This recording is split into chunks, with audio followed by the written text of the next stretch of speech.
খোদ রাজধানী থেকে ৪৭টি মাথার খুলি এবং মানুষের বিপুল পরিমাণ হাড় সহ কঙ্কালচোর চক্রের ৪ সদস্যকে গ্রেফতার করেছে তেজগাঁও থানার পুলিশ, যাদের মধ্যে ২ জন উত্তরার সাপ্পোরো ডেন্টাল কলেজের শিক্ষার্থী।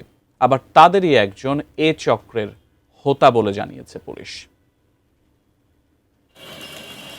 গাজীপুর, শেরপুর, ময়মনসিংহ, জামালপুর ও আশপাশের এলাকার অরক্ষিত কবরস্থানেই তাদের টার্গেট। বিশেষ করে যেখানে মানুষের যাতায়াত কম, আলো নেই, এমন জায়গায় অল্প মানুষের কবরগুলো প্রায় ১ বছর পর্যবেক্ষণে রাখে কঙ্কালচোর চক্রটি। পরে সেসব জায়গা থেকে কঙ্কাল সংগ্রহ করে বিক্রির জন্য প্রক্রিয়া করে থাকে তারা। তাদের যে লোকবল আছে সেগুলো দিয়ে সেখান থেকে কঙ্কালগুলো সংগ্রহ করে সেটা কেমিক্যালের মাধ্যমে প্রসেস করে তারপর তারা ফিটিং করে।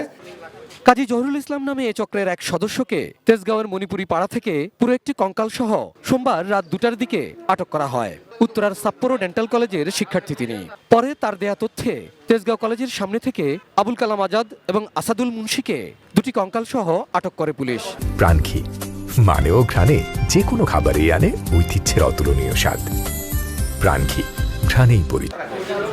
তাদের জিজ্ঞাসাবাদের পর সাপ্পোরো ডেন্টাল কলেজ ছাত্রাবাসের ৪০২ নম্বর কক্ষ থেকে অবৈধ উপায়ে সংগ্রহ করা ৪৪টি মাথার খুলি উদ্ধার করা হয়। একই সাথে সেখান থেকে চক্রের হোতা সাপ্পোরো ডেন্টাল কলেজের শিক্ষার্থী ফয়সাল আহমেদকে আটক করে পুলিশ।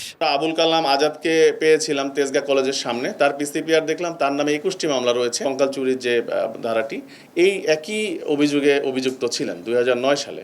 সঙ্গী যাকে আসাদুলকে আমরা পেয়েছিলাম তেজগাঁ কলেজের সামনে, তার নামে আমরা ২টি মামলা পেয়েছি, ডাকাতির প্রস্তুতি এবং চুরি। মঙ্গলবার দুপুরে ঢাকা মহানগর পুলিশের মিডিয়া সেন্টারে এক সংবাদ সম্মেলনে জানানো হয়, গ্রেপ্তার ৪ জনের বিরুদ্ধে কঙ্কাল চুরির মামলা হয়েছে।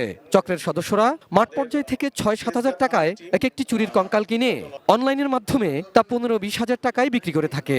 অনলাইনে তারা বোন সেলিং একটি গ্রুপ আছে, এই গ্রুপে তার ৭০০ জন কর্মী তারা কাজ করে এবং গ্রুপ মেম্বার ২০,০০০-এর মতো। কাস্টমার হচ্ছে স্টুডেন্ট, বেশিরভাগই স্টুডেন্ট, মেডিকেল স্টুডেন্ট।